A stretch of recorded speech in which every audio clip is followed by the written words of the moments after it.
бид нар бол айгүй тийм смарт байх хэвээр.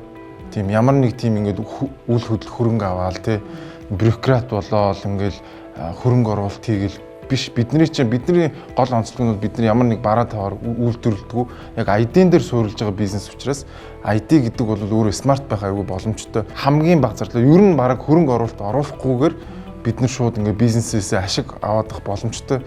Тэгэхээр би бол тэр зүг рүү явнаа гэд эхнээсээ ер нь бол би яг тийм бодлого барьсан байгаа. Одоо бид нар бол илүү онлайн руу орж ин тий бид нар одоо ингээд манайхныг одоо харж л байгаа тий илүү онлайн контентуудаа хийгээд за тэгээд энэтэй холбогдуулаад бас дахиад шинэ орлогууд орж ирж ин тий одоо бид нар сүүлд ингээд хэд хэдэн компаниудаар ивент түүлээл зөндөө олон контент хийлээ тий зүгээр компаниуд мөнгөний төлөө санхүүгийн ажлыг хийлээ.